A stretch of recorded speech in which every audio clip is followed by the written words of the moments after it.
안녕하세요. 플립입니다. 이번 주는 에네그라 그룹하고 디그니티 골드가 조정장을 거치면서 전반적으로 증권형 토큰 시총이 하락을 했고요.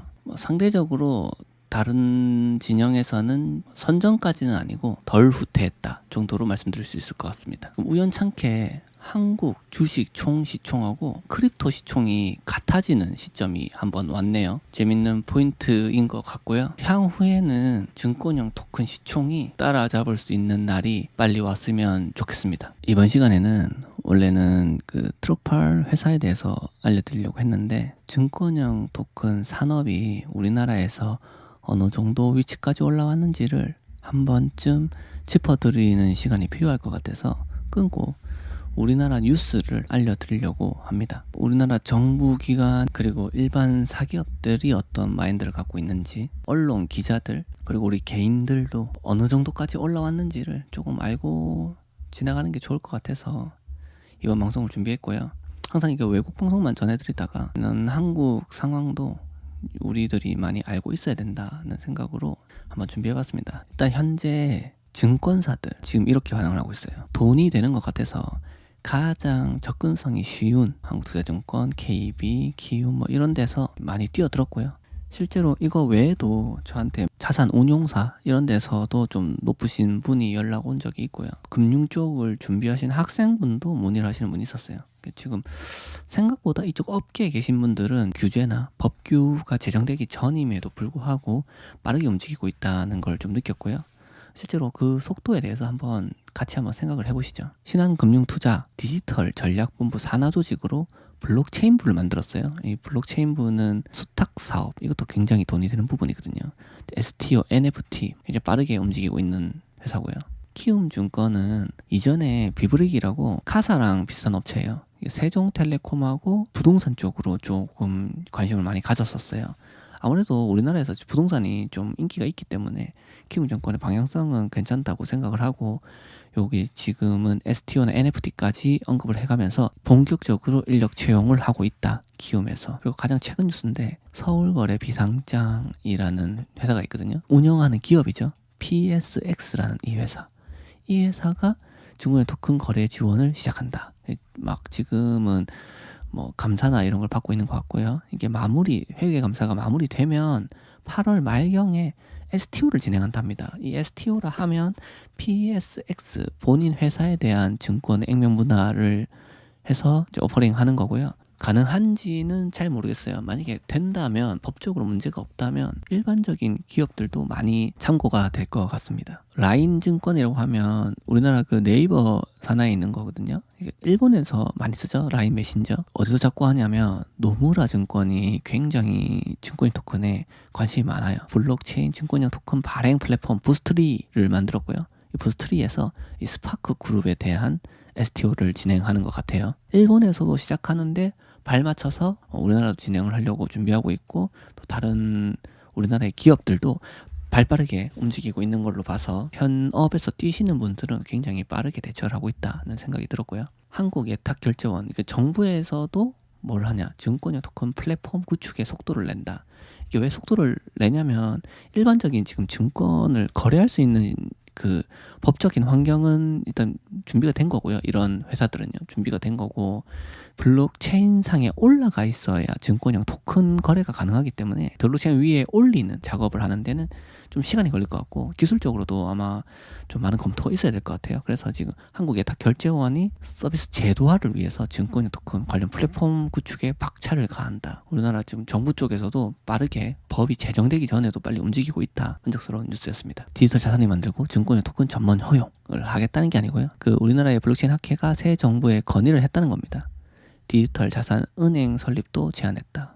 좋은 취지라고 생각하고요. 윤석열 대통령이 얘기했던 게 ICO를 하겠다는 언급을 했다고 들었거든요. ICO, STO를 전면 허용해야 된다고 정부에 건의를 했다. 이노유분 교수님인데 블록체인 쪽에서 굉장히 발언을 많이 하시는 분입니다. 이런 분들이 많이 생겨서 우리나라 증권의 토큰 쪽에서도 또 활발한 논의가 있었으면 합니다. ICO에 대해서는 좀 소비자 보호도 같이 좀 생각을 해야 되지 않나 하는 생각입니다. 이거는 부산 쪽에 가상자산 공공거래소를 만들자, 부동산 관련해서 증권형 토큰을 거래할 수 있는 거래소를 만들자는 거거든요. 아무래도 부동산이 우리나라가 굉장히 관심이 뜨거운 투자 분야 중에 하나이기 때문에 이게 만약에 실제 운영이 된다면 관심도가 높아질 거다라는 생각이고 좋은 생각이라고 생각합니다. 그리고 이제 언론 쪽을 좀 볼까요? 조선일보인데 가상자산 거래소 증권형 토큰 상장 안 한다. 이게 말이 되게 거슬렸어요. 가상자산 거래소, 그러니까 지금 가상자산이라는 단어 자체도 사실 이게 정립이 똑바로 안 돼 있기 때문에 그러긴 한데, 저는 암호화폐 거래소라고 생각을 하고요. 암호화폐 거래소가 증권 토큰을 상장 안 한다는 게 아니고 못하는 거죠. 증권 거래소에서 그 증권을 거래할 수 있는 거래소가 상장을 시킬 수 있는 거고요. 예를 들면 얘네들이죠. 얘네들은 증권을 거래할 수가 있어요. 라이센스가. 그래서 거래가 가능한 거고, 가상자산 거래, 업비트, 빗썸, 코빗 이런 애들은 증권 거래 못 하잖아요. 삼성전자 사고 팔고 못 하잖아요. 그래서 안 한다는 말은 저런 업체들이 하면은 안 한다가 맞는 거고, 사실 얘네들도 블록체인에 대해서 지금 굉장히 빠르게 대처하고 있잖아요. 이게 이제 세팅이 되면은 할 수 있는 거고, 못 하는 게 맞는 거죠. 얘네들도 사실상. 하지만 라이센스 법적으로는 가능한 애들이다. 대신에 가상자산 거래소라고 일컫는 지금 뭐 업비트, 빗썸 같은 애들은 못하는 거죠. 라이센스가 없기 때문에. 현재 기준에서 안 한다고 표현하는 거는 좀 잘못됐다. 조금 단어 선택에 신중을 기해야 될 것 같다는 게 생각입니다. 증권의 토큰으로 해석할 가능성이 있는 경우 거래 지원을 하지 않는 것으로 확인했다. 당연한 거죠. 그래서 단어 선택이 잘못됐다는 겁니다. 또 나오셨네요. 좋아라 기자님. 이것도 좀 굉장히 거슬렸어요. 보면 증권형 토큰 제도권 속으로, 맞죠? 지금 굉장히 활발하게 증권, 비증권에 대해서 코인, 토큰들을 갖다가 규정을 하려고 노력하고 있는데, 가상자산, 저는 암호화폐로 생각하는데 가상자산 유통 플랫폼이 절실하다라고 한다는 말은 없다는 얘기잖아요. 말이 안 되죠. 왜? 가상자산 유통 플랫폼이 많죠. 차고 넘칩니다. 업비트, 빗썸, 코비, 고팍스 많잖아요. 근데 절실하다는 말은 말이 안 되고, 이게 무슨 말이냐면 이분이 지금 잘못 생각하고 있는 게, 증권형 토큰이 가상자산이라고 생각하기 때문에 증권형 토큰을 거래할 수 있는 거래소가 현재 없다, 절실하다라고 표현하는데, 이게 증권형 토큰이 실물자산에 패깅되어 있는 건데 이게 가상입니까? 이건 말이 안 되잖아요. 그래서 용어 정의가 조금 잘못됐다. 가상자산 유통 플랫폼은 끊고 얘기해서 있어요. 맞잖아요. 업비트, 빗썸, 코팍스, 코빗 같은 데가 있는 거고, 증권형 토큰이 가상자산 이꼴이라고 생각하시기 때문에 이 기자분이 글을 이렇게 쓴 거죠. 굉장히 저한테는 좀 눈살 찌푸리게 되는 문구입니다. 기존 가상거래소에서 증권형 토큰으로 분류되면 상장 폐지로 인한 투자자 피해가 발생할 수 있다. 당연히 될 수는 있죠. 하지만 이게 코인이나 토큰은 지갑에 보관할 수 있잖아요. 그리고 이게 우리나라에만 만들어지는 거 아니잖아요. 예를 들어서 리플을 우리나라에서만 팝니까? 레이븐을 우리나라에서만 팝니까? 그건 아니잖아요. 일부 단기적으로 피해를 입을 수 있다는 것은 동의를 합니다. 인허가를 취득해서 할 수 있다. 인허가를 취득해서 한다는 말이, 인허가를 취득하는 말이 이거에 대한 인허가를 말씀하시는 건지는 잘 모르겠어요. 근데 그러면은 주식까지도 할 수 있는 거죠. 그러기에는 요건이 까다롭다. 맞는 말이죠. 그래서 얘네들을 요건을 다 맞춰가면서 증권 거래소로서의 역할을 하기에는 얘네들이 더 빠를 거다라는 게 제 생각이고요. 그러긴 또 업비트 이런 데서는 좀 움직임이 좀 성큼성큼 가잖아요. 그래서 그런 애들은 어느 정도는 따라가지 않을까 하는 생각이 있습니다. 증권형 코인 규제를 추진하는 건 맞고요. 여기서 거래를 하면은 안 되죠. 증권이기 때문에. 맞는 말입니다. 만약에 비트 이더만 증권이 아니다라고 판단이 되면 어떤 일이 일어나냐면, 얘네들은 비트하고 이더만 가지고 판매를 해야 됩니다. 경쟁이 되겠습니까? 경쟁력이 없죠. 그래서 상당한 타격이 있을 거다. 이런 거래소들이 그렇게 될 경우에는 부들부들 하고 있을 거예요. 어떤 식으로 증권, 비증권으로 분류되는지에 대해서 주목을 해야 될 거고요. KDA 가상화폐 공동 가이드라인 발표, 여기서 되게 의미심장한 글이 하나 있었어요. KDA 회장 강성우 님이 말씀하신 건데, 미국에서는 비트코인, 이더리움 제외한 가상화폐가 증권 당국의 감독을 받을 것으로 보인다. 지금 받고 있죠. 우리나라도 가상화폐를 전수조사해서 증권성 여부를 사전에 검토해야 한다. 이 발언이 조금 의미심장한데, 제가 느끼는 건 어떠냐면, 미국 하는 거 봐서 따라가겠다라고 그렇게 보여요. 물론 우리나라만의 기준이 생기겠지만, 미국에서 비트나 이더 빼고 다 증권이야 라고 해버리면 곤란한 상황이 생길 겁니다. 어디가 곤란하냐? 얘네들이 곤란하겠죠. 다 상폐를 시켜야 되는 게 맞죠. 그래서 그럼 상폐되면 우리 어떻게? 뭐 어떻게가 아니고요. 그 토큰은 항상 말씀드리지만 이런 거래소에 보관하시면 안 됩니다. 거래소에서 빼셔서 개인 지갑에 보관하시고요. 얘네들이 시스템적으로 완비가 되면 여기 보내서 거래를 하면 돼요. 얘네들이 코인에 대해서 거래할 수 있는 게 생길 수 있거든요. 블록체인만 올라가면 증권인데 증권인 블록체인을 여기서 거래하면 되잖아요. 그렇기 때문에 크게 걱정하실 필요는 없다. 이렇게 된다 하더라도. 증권 라이센스를 갖고 있는 회사들이 훨씬 더 강점을 보이겠죠. 금융위가 증권형 코인 규제를 추진하고 코인 거래소에서 빠진다. 이게 지금 되게 키 이슈예요. 지금 봤을 때 몇 달간. 아까 왜 이런 뉴스들이 계속 나오냐. 얘네들이 돈을 엄청나게 벌었거든요. 특히 업비트. 그래서 굉장히 유심히 보고 있다. 증권을 너 왜 팔아? 이렇게 해버리면 할 말이 없는 거죠. 증권과 비증권으로 나누어 규제를 하겠다. 이게 어떤 식으로 나눠지느냐에 따라서 향후 행방이 굉장히 크게 갈릴 거다. 정확하게는 지금 준비가 안 된 거죠. 미비하다. 법규 자체가요. 증권으로 가닥 잡는 가상자산 논의, 금투협, 디지털자산거래소, 태스크포스를 설립했다. 음악 저작권. 지금 여기서 뮤직하우 얘기하던데 전에 오필러스 이런 것도 말씀드렸잖아요. 그런 애들이 증권성이 되느냐. 오필러스 같은 경우에는 스스로가 MFT라고 하더라고요.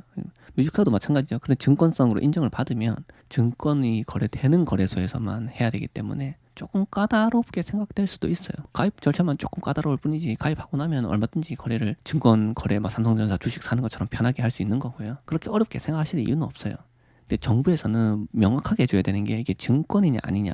그러면 뒤에 소비자 혼란이 오지 않기 위해서 증권인 걸 빨리 판단을 해줘가지고 기존 가상화폐 거래소에서 거래를 할 수 있도록 하든지 아니면 일부는 못하게 막아서 이런 증권사에서 하도록 하든지에 대한 판단을 빨리 해줘야 된다. 그러면 이 법규를 어떤 식으로 진행할 거냐는 건데 기존 저희가 알고 있던 코인 토큰 증권이 아닌 경우에는 디지털 자산 기본법으로 관리를 하겠다는 거고 증권형으로 인정을 받으면 자본시장법을 적용시키겠다.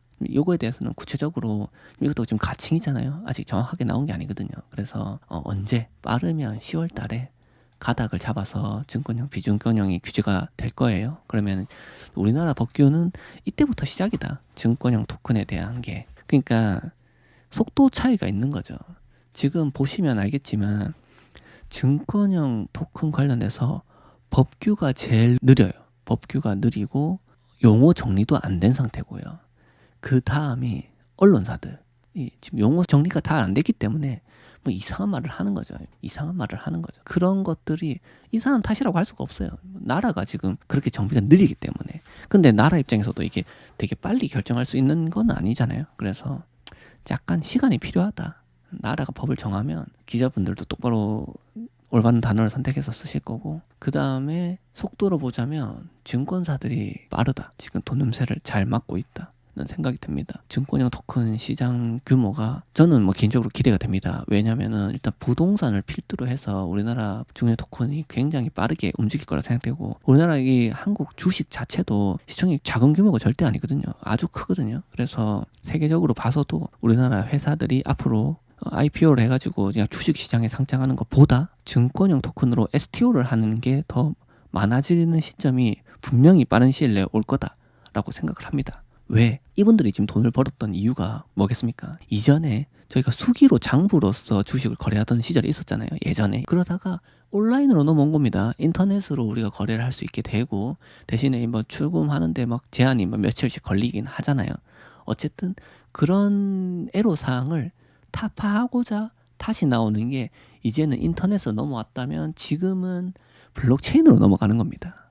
그 과도기에 있는 게 지금이고 그래서 이 사람들이 빠르게 이렇게 협업을 하는 거예요. 지금 얘네들하고 블록체인상에 올리려고. 그래서 지금 앞으로의 미래는 블록체인에 올라간 거래소가 연중무휴로 이거는 뭐 제 추측이고요.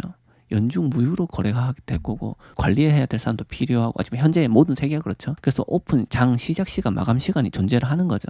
관리를 해야 되니까. 근데 그게 적절한 법 규제 안에서 24시간 거래할 수 있도록 오픈이 될 수도 있고 뭐 아닐 수도 있겠죠. 예를 들어 뭐 청소년 보호법 이래가지고 뭐 10시 이후에 게임 못한다 뭐 이런 것처럼 그런 게 생길 수도 있어요. 하지만 기술적으로는 그게 이제 가능하다는 거죠. 블록체인상에 올라가면 굉장히 거래도 투명하게 될 거고요.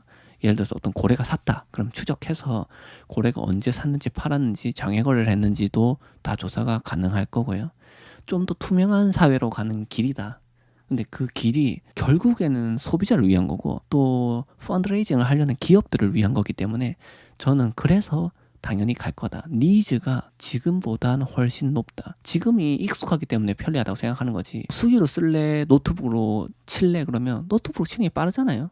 그리고 저장도 간편하고 복사도 간편하고 언제까지 손으로 쓸 수는 없다 아닙니까? 그래서 지금 우리는 넥스트 제너레이션을 대비를 해야 된다. 제가 느끼는 속도는 뭐 정부나 언론 쪽은 아직까지는 따라오지는 못했지만 연구를 하시는 뭐 교수님들이나 뭐 국회의원들까지도 심지어 빠르게 생각하시는 분들이 있어요. 특히나 이제 돈을 실제로 운영하는 회사들은 당장 자기들 돈이 달렸기 때문에 아주 빠르게 움직이고 있다. 그래서 우리나라 증권형 토큰 미래가 그리 어둡지는 않다는 게 생각이고 한번 10월 달에 어떤 식으로 가닥을 잡는지는 주목해서 봐야 될 부분이고요. 우리가 투자를 그렇다고 우리나라에서 지금 이런 회사들이 되니 안 되니 한다고 우리가 안 되는 건 아니거든요. 지금 현재 법상. 그래서 해외에 지금 투자 가능한 부분을 그래서 제가 계속 소개를 드리고 있는 거고요. 뭐 여러분들이 이런 게 생겼을 때 어떤 식의 장단점이 있는지를 분석을 할 수 있는 힘을 좀 길렀으면 하는 게 제 의견이고 또 좋은 정보가 있으면 서로 나누어서 좋은 투자 기회 발판으로 삼았으면 합니다. 지금 다음 시간에 제가 설명드릴 트럭팔 같은 경우는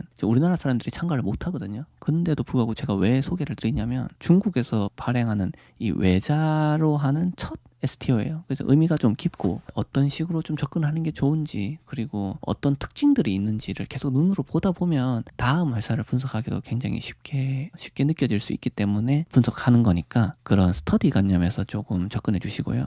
그리고 한마디 더 덧붙이자면 용어가 지금 똑바로 안 돼 있다고 하는데 저 유튜버들도 그런 경우가 되게 많아요. 예를 들면 제 채널에 사실 이거 레이븐을 좋아하시는 분들이 굉장히 많거든요. 어떤 썸네일들이 있냐면 찾아보면 그런 부분이 굉장히 답답한 부분이 있었어요. 제가 만들었던 유튜브에 그런 내용이 있는 부분도 있고요. 증권형 토큰 레이븐 뭐 간다 뭐 이런 식으로 되게 자극적인 문구들이 있는데 잘못된 말이죠. 정확하게 말해서. 왜냐면 레이븐 코인은 증권형 토큰이 아닙니다. 증권형 토큰들 혹은 디지털 에셋들의 거래를 활발하게 할 수 있는 프로토콜 코인인 거죠. 이해되시죠? 레이븐 코인은 등록을 할 수 있게 해주고 거래를 용이하도록 하는 프로토콜인 거고 얘 자체가 증권형 토큰이 아닙니다. 뭐 하위 테스트를 받아도 아마 벗어나지 않을까 하는 게 제 개인적인 의견이고요. 증권으로 판단이 안 될 거라는 생각을 하고 있고 이게 증권형 토큰이라면 다 상패를 해야죠. 레이븐이. 말이 안 되는 소리잖아요. 막 말씀을 하시는 유튜버들은 좀 모르고 저렇게까지 말씀을 하시는 건가 하는 생각도 들고 자극적인 썸네일 혹은 이 카테고리 범주를 갖다가 레이븐을 이제 증권형 토큰이다라고 말씀을 하시는 거는 잘못된 겁니다. 그래서 최소한 이제 투자하시는 분은 그렇게 이해를 하고 있어야 된다는 걸 알았으면 해서 말씀드리는 거고요. 제가 뭐 개인적으로는 레이븐이 지금 금액적으로는 많이 따라오지 못했잖아요.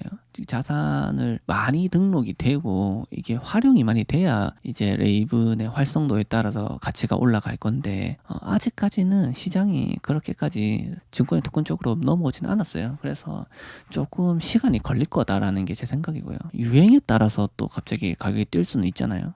그 부분까지는 제가 말씀드릴 수 없는 부분이고 기본적인 자기 본연의 기능에 충실한다면 기다려볼 수도 있지 않나 하는 생각은 합니다. 근데 이게 또 마냥 기다리는 보다는 조금 더 스터디를 개인적으로 많이 해보시고요. 장단점이 있거든요. 이게 뭐 좋다 나쁘다 말씀하시기 전에 개인적으로 스터디를 해보고 이게 어떤 특정 폴리메스도 마찬가지고요. 어떤 코인이다부터 명확하게 알고 증권의 토큰이 주류가 되는 시점. 저는 그 시점을 최소한 주식 시장은 뛰어넘어야 된다고 생각하거든요. 증권의 토큰 시총 자체가. 그래서 그 시점이 됐을 때도 빌빌거린다. 그러면 그때 한번 생각을 해보는 거죠. 이걸 정리해야 되나 말아야 되나. 개인적인 판단에 따라서 생각을 했으면 합니다. 지금 제 채널을 보시는 모든 분들이 지갑 두둑하게 이번 크립토 윈터를 잘 버틴 다음에 폭발적인 지갑의 성장이 있기를 바라고요. 조금이라도 도움이 되셨으면 하는 마음으로 영상을 만들어 봤습니다. 앞으로는 종종 이런 뉴스에 대해서도 소개해 드릴 수 있는 시간을 갖도록 할 거고요. 국내뿐만 아니라 해외 뉴스들도 종종 전달해 드릴 수 있도록 하겠습니다. 지금까지 시청해 주셔서 감사하고요. 이번 영상이 도움이 되셨다면 좋아요, 구독, 알람 설정 부탁드리겠습니다. 플립이었습니다.